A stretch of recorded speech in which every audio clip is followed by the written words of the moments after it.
तो बिना मुकाबला पार्टी के सदर तो बन गए, लेकिन इस मुकाबले के लिए क्या क्या तब्दीलियां की गई ये हम आपको बताते हैं। नून लीग की हुकूमत ने इंतखाबी इस्लाहात के नए बिल में खत्म नबूवत से मुतल्लिक हल्फ के अल्फाज को इकरारनामे में तब्दील कर दिया है। इससे पहले अरकान पार्लियामेंट की नामजदगी के फॉर्म में उम्मीदवार को हल्फ देना होता था कि वो खत्म नबूवत पर ईमान रखता है। नए बिल में इन अल्फाज को हल्फ की जगह इकरार से बदल गया है और इसी पर बात करते हैं।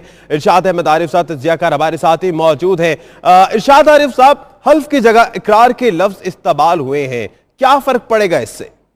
देखिए, ये जब हल्फिया बयान आप देते हैं और हल्फिया इकरार करते हैं तो वो काबिल गिरफ्त होता है कि अगर वो साबित हो जाए कानून की अदालत में कि आपने झूठ बोला है तो आप सजा के मुस्तहक होते हैं पीनल कोड के मुताबिक। लेकिन अगर एक इकरारनामा दाखिल करते हैं और वो गलत भी साबित हो जाए तो कोई आपकी कानूनी गिरफ्त नहीं हो सकती। इसीलिए जितने भी आप लीगल डॉक्यूमेंट दाखिल करते हैं, खा वो शनाख्ती कार्ड बनवाना हो, पासपोर्ट बनवाना हो, कोई और हो, इलेक्शन लड़ना हो, तो उसमें ये अल्फाज होते हैं कि मैं हल्फिया इकरार करता हूँ कि मैं ये हूँ, अपने असासे जाहिर करने हूँ, तब भी हल्फिया इकरार होता है ताकि अगर वो गलत साबित हो किसी स्टेज पर तो काबिल गिरफ्त रहें आप।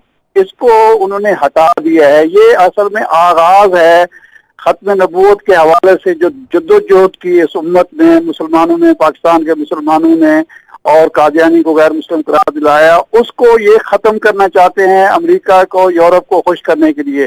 पिछले साल मैंने दुनिया अखबार में आर्टिकल एक लिखा था और मुझे ये इत्तला मिली थी कि मियां साहब ने कुछ लीगल एक्सपर्ट से ये कहा है कि मुझे कोई ऐसा रास्ता बताएं कि ये आईनी तरमीम बरकरार है, क्योंकि इसको तो मैं खत्म नहीं कर सकता, लेकिन इसको डिल्यूट कर दिया जाए ताकि मैं दुनिया को बता सकूं कि हम बहुत ज्यादा लिबरल हैं और हमने यहाँ कोई अक़लियतों के साथ ऐसा सलूक नहीं हो रहा। तो अब ये उसका आगाज हुआ है।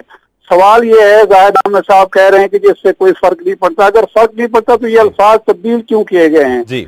इसकी जरूरत क्या पड़ गई है? Number one. नंबर दो, जो इसका एक दूसरा पहलू है वो ये है कि जो इलेक्टोरल रूल्स जो हैं उसमें भी तब्दीली की गई है। उसके तहत वोटर पर भी अब ये पाबंदी खत्म कर दी गई है। वोटर भी जो मर्जी हो वो अपने आप को मुसलमान शो कर दे और वो गलत भी साबित हो जाए तो इससे ये होगा कि मुसलमान वोटर की हक तलफी होगी। दोहरा हक तो वोट का अक़लियतों को हमने दिया है, लेकिन उसके नतीजे में मुसलमान वोटरों की हक तलफी का तो हक किसी को हमने नहीं दिया हुआ है।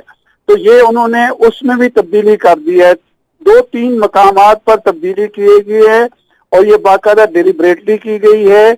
अगर ये इससे कोई फर्क नहीं पड़ता तो फिर आपको तब्दील करने की क्या जरूरत पड़ गई है? अब हैरान मैं इस बात पे हूँ कि मौलाना साजिद मीर साहब वहाँ बैठे हुए हैं, भेरे वाले अमीरुल हसनात शाह साहब बैठे हुए हैं, हाफिज अब्दुल करीम साहब बैठे हुए हैं, मौलाना फजल रहमान की पूरी पार्टी बैठी हुई है, लेकिन किसी ने भी इस इशू को नहीं उठाया और वो हजम कर गए हैं इसको।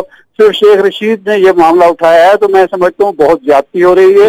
ये आइन को सबोटाज करने की कोशिश है, ये मुसलमानों के जज्बात से खेलने की कोशिश है, मुसलमानों के जज्बात से खेलने की कोशिश है। इरशाद अहमद आरिफ साहब साथ ही रहिएगा। और ये मकबूल साहब ने भी हमें ज्वाइन किया है, उन्हें खुशामदीद कहेंगे। और सिराजुल हक साहब भी मेरी जमात इस्लामी हमारे